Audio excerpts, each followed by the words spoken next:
Assalamualaikum warahmatullahi wabarakatuh. Bapak dan Ibu penguji yang dirahmati Allah, perkenalkan nama saya Umi Siti Aisyah, NIM saya 250441 101111. Pada hari ini saya akan melakukan layanan konseling individu di Madrasah MTSN Satu Langkat. Selamat menyaksikan. Wassalamualaikum warahmatullahi wabarakatuh.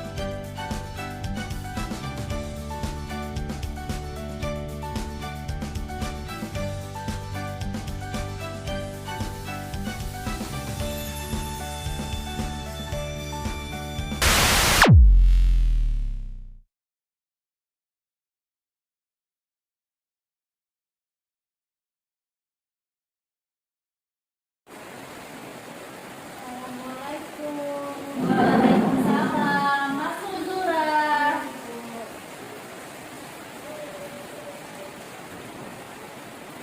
Duduk Zura. Sudah sarapan Zura? Sehat hari ini? Nah, Zura hari ini datang ke sini. Zura tahu nggak kenapa Ibu panggil? Kenapa? Zura, kita kan mau ikut konseling nih, konseling individu. Nah, konseling individu itu Zura memberikan semua informasi tentang Zura, tanpa ada ditutup-tutupin. Ya, kenapa? Karena Ibu di sini ada namanya asas. Yang pertama asas kerahasiaan. Jadi semua informasi yang Zura kasih sama Ibu, insya Allah akan dirahasiakan dan tidak akan disebarkan kemana-mana. Itu namanya asas kerahasiaan. Kemudian ada namanya asas keterbukaan. Nah, Zura menyampaikan informasi itu secara terbuka. Tidak ada satupun informasi yang Zura tutup-tutupin dari Ibu. Kita saling terbuka. Nah, jadi kita akan mendapatkan solusi dari masalah Zura. Nah, itu dia namanya asas keterbukaan. Ya Zura. Kemudian yang ketiga asas kesukarelaan. Nah, jadi Zura datang ke sini dengan sukarela. Ada Ibu paksa? Nggak ada ya. Jadi berarti sukarela datang ke sini ya untuk menyampaikan masalah Zura ya. Nah, Zura hari ini siap di konseling individu? Siap. Ya, kalau siap kita ke sana ya, Nak ya. Yuk.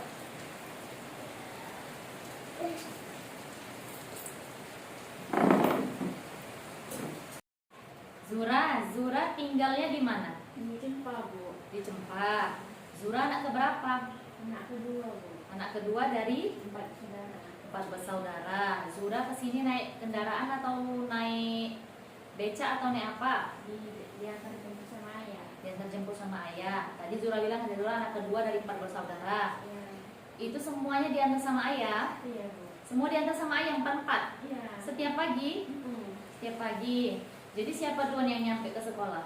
Kadang kakak dulu, Bu, baru saya sama adik saya di sini. Kadang kakak dulu, baru Zura, baru nanti adik-adiknya. Gitu. Oh, jadi sampai dari rumah jam berapa lah itu Zura? Dari rumah kalau misalkan terlambat itu sekitaran jam-jam 7 lewat. Jam 7 lewat baru berangkat sekolah. Tapi kalau enggak ya jam 6:30 itu baru datang, baru makan pagi. Ya. Zura, di sini kan kita punya peraturan nih di sekolah ini. Nah, Zura bisa baca nih peraturannya. Bentar ya.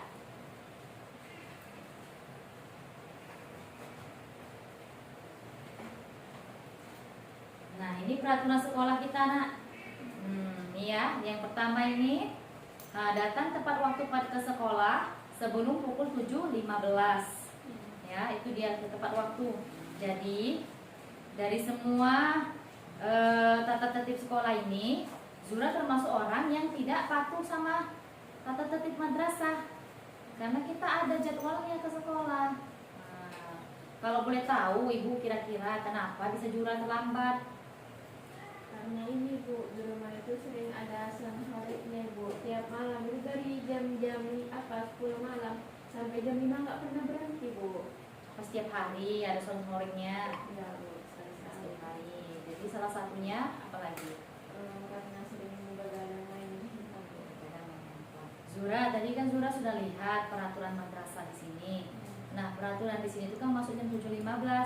Sedangkan Zura setiap hari selama seminggu ini tidak ada datang 7.15. Berarti Zura selalu terlambat setiap hari. Nah, biasanya kalau sudah kayak gitu, pertama ibu konseling. Kemudian kalau misalnya Zura tidak ada perubahan, maka ibu akan panggilan orang tua. Nah, jangan sampai orang tuanya datang ke sini gara-gara lihat Zura setiap hari terlambat. Nah, Zura tahu kan, di sekolah ini kita harus disiplin. Kenapa Zura mesti disiplin? Karena disiplin itu akan membentuk karakter Zura. Nah, jadi disiplin itu sangat penting. Nah, Zura juga nanti ketika nanti masuk SMA itu perlu disiplin. Nah, di SMA itu kita masuk jam 7 biasanya. Nah, lebih cepat dari di MTS. Jadi gimana caranya Zura itu bisa harus lebih cepat pergi ke sekolah. Jadi kalau udah Zura setiap hari terlambat, itu nanti kayak mana kalau udah masuk aliyah. Nah, nanti akan kebiasaan itu terbiasa jadinya terlambat. Jadi nggak disiplin. Kita tuh harus disiplin. Nah, disiplin itu membentuk karakter Zura menjadi pribadi yang lebih on time, tepat waktu, menghargai waktu. Ya, disiplinnya. Zura, sebelumnya Zura, ibu lihat dari data ibu. Nih, Zura ibu tengok selama seminggu ini sering datang terlambat. Itu kenapa ya Zura? Dari tanggal berapa ini coba lihat. Nah ini coba lihat ya tanggalnya. Nah selama 1 minggu ini Zura datang terlambat. Kira-kira kenapa itu Zura? Ini Bu, dari kemarin itu rumahnya soalnya Bu banyak sensoretnya Bu. Terus nggak bisa terus tuh disuruh berhenti, banyak yang mau tidur. Tapi nggak orang-orangnya Bu, dia itu dari jam 10 malam sampai jam 5 pagi itu nggak siap-siap sama Ibu. Ya itu apakah setiap hari? Kan tidak. Okay. Nah selebihnya ini kenapa? Alasannya apakah main HP di rumah malam? Begadang Ibu, begadang di sini. Nah begadang. Iya. Begadang kenapa? Karena ngerjain PR sama main HP Bu. Begadang karena main PR sama ngerjain HP. ngerjain PR sama main HP. Iya Ibu. Itu setiap malam. Iya. Jadi kamu tidur tiap malam jam berapa? Paling cepat jam 12 Ibu. Jam 12. Iya. Ya Allah, luar biasa sekali jam 12 tidurnya. Itu bukan anak sekolah tidur jam segitu. Anak sekolah itu tidurnya jam 9 malam. Paling lama jam 10. Nah, Zura malam-malam ngapain aja kegiatannya? Itu biasanya habis sholat isya langsung ngerjain tugas. Terus biasanya selesai itu jam-jam 10-an Ibu kalau banyak. Habis itu udah langsung main handphone sampai jam 12 atau jam 1 gitu. Berarti karena tiap malam main handphone nih. Iya. Mama tahu? Enggak Bu. Nggak tahu Mama? Iya. Oh jadi diam-diam nih. Iya. Nah, nggak bisa seperti itu. Nah, kalau Zura sudah anak MTS, sudah sekolah, maka tidurnya harus cepat. Nah, Zura tahu nggak sih pengaruh HP dengan disiplin siswa? Enggak tahu. Nah, jadi kalau Zura kebanyakan main HP nih tiap malam, seperti yang Zura bilang nih, tiap malam main HP Bu, tidur jam 12 malam. Nah, itu nanti setiap hari Zura bisa kurang tidur. Nah, jadi kalau setiap pagi itu nanti nggak disiplin sama waktu. Berarti Zura kurang bisa mendisiplinkan waktu, kurang bisa mengatur waktunya. Nah, itu dia pengaruh HP. Nah, itu kan termasuk negatif nih untuk Zura kan. Nah, itu harus dikurangin. Ya, Zura ya, lihat HP-nya. Kemudian kalau misalnya daripada Zura nengok HP, lebih bagus Zura ganti jadi apa? Baca buku. Oke, baca-baca buku nih lebih bagus itu kan dibanding main HP. Nah, selain itu ada nggak manfaat yang lebih bagus lagi dari main HP? Selain baca buku, apa yang bisa Zura buat lagi? Bisa main-main sama teman yang lain, bergaul lebih baik lagi. Ya, bisa bermain tempat sama kawan-kawan ya kan, bersosialisasi dengan teman-teman. Nah, itu kan lebih positif lagi dibanding Zura kebanyakan main HP nih dari malam sampai jam 12 malam. Nah, itu kan bisa dipakai untuk hal-hal yang bermanfaat. Kemudian Zura kan bisa lebih produktif kalau misalnya ngerjain PR nih malam kan. Nah, malam ngerjain PR-nya, jadi tidak ketinggalan nih tugas-tugas mata pelajaran, guru-guru. Nah, Zura sering nggak ngerjain tugas? Sering kan? Karena main HP kan? Nah, itu dia dampak negatif dari HP. Karena Zura setiap hari main HP, jadi sudah terlambat. Kemudian apa lagi? PR-PR tidak dikerjakan. Itu dia dampaknya. Nah, jadi Zura bisa harus lebih merespon positif lagi ya. HP itu boleh digunakan, tetapi ada waktunya. Kasih jadwalnya untuk mengerjakan untuk main HP. Misalnya cuma 1 jam nih main HP. Kemudian diiringi dengan mengerjain PR atau yang lainnya. Jangan fokus hanya ke HP aja. Oke Zura? Nah, Zura mau nggak Ibu bantu buatkan jadwal untuk sehari-hari? Sebelumnya udah ada nggak jadwal kegiatan harian Zura? Nggak ada. Nggak punya jadwal ya? Jadi kalau misalnya tidur? Lebih aja. Oh berarti nggak punya jadwal? Nggak punya jadwal harian nih? Enggak. Kan terus berantakan. Nah Zura Ibu buat ya jadwalnya ya, Ibu bantu ya. Oh ya.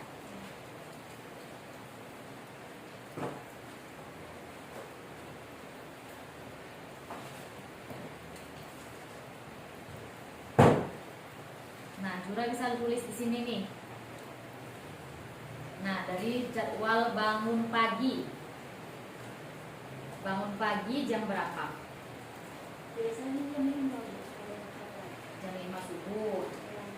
Oke, bisa Zura buat bisa Zura buat di jam 5 pagi.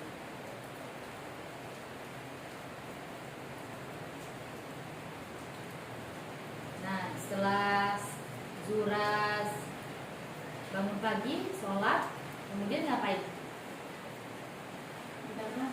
Megang HP. Coba kita ganti. Bagusnya Zura abis itu ngapain? Langsung mandi. Bisa buat langsung mandi.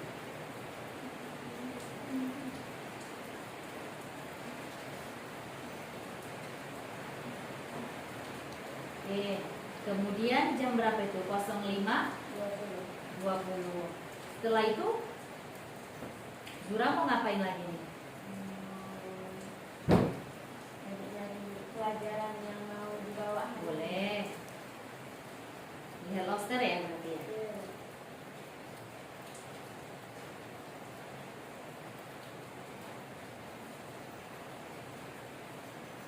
Oke, habis itu setelah itu langsung mandi ya. Berarti jam 6:30 ya mandi.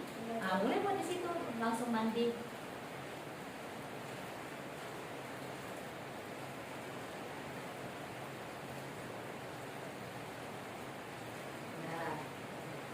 Nah, kemudian kan berangkat sekolah tuh dari jam berapa tuh? Dari jam 6:30 sudah berangkat sekolah, itu otomatis tidak akan terlambat lagi. Kemudian sampai jam 2.15 kita pulang sekolah. Nah, setelah jam 2.15 pulang sekolah, Zura ngapain?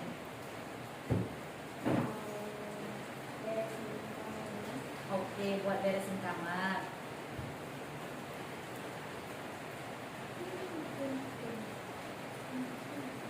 Oke, terus apa lagi? Bantu orang tua bersihin rumah. Oke, bantu orang tua bersihin rumah. Sampai jam 5 itu ya?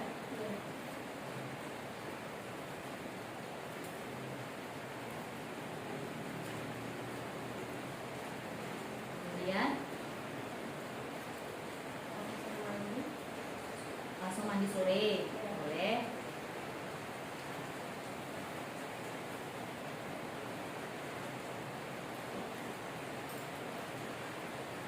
Oke, habis mandi sore berarti jam 5.30 mandi sore, persiapan untuk maghrib ya, sholat maghrib ya.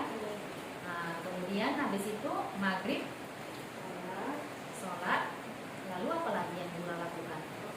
Belajar. Oke, belajar. Sampai jam berapa itu? Boleh. Jadi jam 9 sudah selesai belajar ya. Oke, jam 9. Kemudian ngapain lagi Zura? Oke, buat di situ langsung tidur. Sudah? Nah, coba Zura baca lagi jadwal Zura. Jam 5 bangun pagi. Jadi jam 5.20 itu langsung mandi, terus langsung nyusun mata pelajaran, beres di kamar, pergi sekolah jam 7.30, terus pulang sekolah langsung beresin rumah buat orang tua sampai sekitaran jam 5, langsung mandi, terus tuh tunggu maghrib langsung sholat, terus selesai sholat langsung belajar sampai jam 9 baru langsung tidur.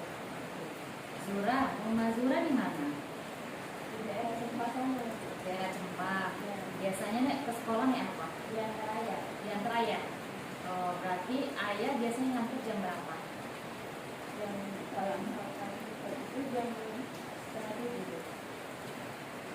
Berarti setengah 7. Itu kalau misalnya kamu nggak terlambat. Kalau terlambat biasanya jam berapa? Jam 7 lewat itu. 7 lewat baru diantar sama ayah. Ya. Terus jangan terlambat ya kan? Nah Zura, jadi kan Zura, ini kan sudah kamu buat nih jadwalnya sesuai dengan kesepakatan Zura. Nah nanti Zura tanda tangannya di bawah sini. Oke, nanti di sini juga Zura tanda tanganin ya. Nih.